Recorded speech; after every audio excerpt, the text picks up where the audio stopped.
क्या आपने कभी सोचा है, अगर भगवान सच में आपके सामने आ जाएं, तो आप क्या मांगेंगे? इस भक्त ने जो मांगा वो सुनकर भगवान भी चौंक गए। रामू एक किसान था, गरीब किसान। रामू हर दिन सुबह उठकर भगवान की पूजा करता, चाहे घर में खाने के लिए कुछ हो या ना हो। लोग उसका मजाक उड़ाते, अरे रामू, भगवान ने तुझे क्या दिया? बस पूजा पाठ करता रहे, पेट तो खाली ही रहेगा। रामू मुस्कुरा देता और कहता, भगवान देर करते हैं, अंधेर नहीं। फिर एक साल गांव में अचानक सूखा पड़ा, खेत बंजर हो गए, फसलें खत्म हो गई। गांव वाले शहर की ओर जाने लगे। रामू के पास अब कुछ नहीं बचा था। घर में उसकी बीमार माँ थी और खाने के लिए एक भी दाना नहीं था। उस रात रामू ने रोते हुए भगवान से कहा, हे भगवान, मैंने हमेशा आप पर विश्वास किया है। अब मेरी परीक्षा कब खत्म होगी? मैं थक गया हूं। वो यही कहते हुए सो गया। आधी रात को अचानक दरवाजे पर दस्तक हुई। ठक ठक की आवाज आई। रामू ने दरवाजा खोला। सामने एक बूढ़ा साधु खड़ा था। साधु बोला, बेटा, मैं बहुत भूखा हूं, क्या मुझे थोड़ा खाना मिलेगा? वैसे तो रामू के पास कुछ भी नहीं था, लेकिन उसने बिना सोचे अपने हिस्से का आखिरी रोटी का टुकड़ा भी साधु को दे दिया। साधु मुस्कुराया। उसकी आंखों में एक अजीब सी चमक थी।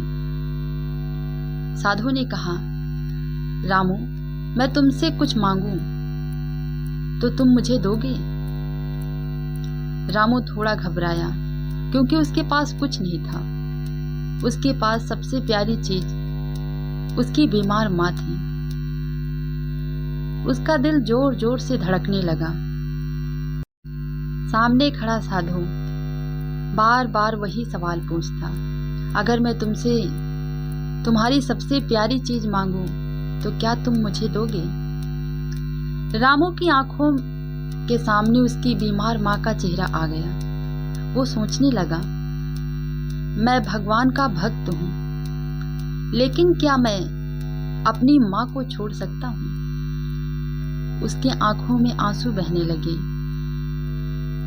रामू धीरे से बोला, महाराज, मेरे पास देने के लिए कुछ नहीं है, बस मेरी माँ है और मैं उन्हें खो नहीं सकता। साधु ने गहरी नजरों से उसे देखा और कहा, तो क्या तुम्हारा विश्वास इतना कमजोर है?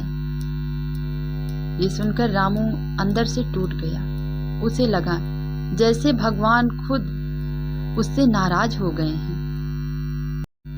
कुछ पल की खामोशी के बाद रामू ने आंसू पोंछते हुए कहा, अगर ये आपकी इच्छा है तो मैं अपनी सबसे प्यारी चीज को भी त्यागने के लिए तैयार हूँ, क्योंकि मेरे लिए भगवान सबसे ऊपर हैं। ये कहते हुए उसका दिल जैसे फट रहा था। साधु अचानक मुस्कुराने लगा। उसकी आवाज बदल गई। रामू, क्या सच में तुम सब कुछ त्याग दोगे? रामू ने सिर झुका लिया। हाँ, अगर ये भगवान की परीक्षा है तो मैं पीछे नहीं हटूंगा। इतने में अचानक तेज रोशनी फैली और साधु गायब हो गया। अगली सुबह जब रामू उठा तो उसे लगा ये सब सपना था, लेकिन तभी उसकी माँ की आवाज आई, रामू बेटा, आज मुझे बहुत अच्छा लग रहा है, जैसे मेरी बीमारी ठीक हो गई हो। रामू दौड़कर गया। उसकी माँ सच में पहले से बेहतर दिख रही थी। रामू समझ गया, ये कोई साधारण बात नहीं थी। भगवान ने मेरी परीक्षा ली थी और मैं उसमें सफल हो गया। तो दोस्तों, सिर्फ विश्वास रखने से कुछ नहीं होता, करना भी पड़ता है और विश्वास रखना भी पड़ता है। सच है, ऊपर वाले के यहाँ देर हो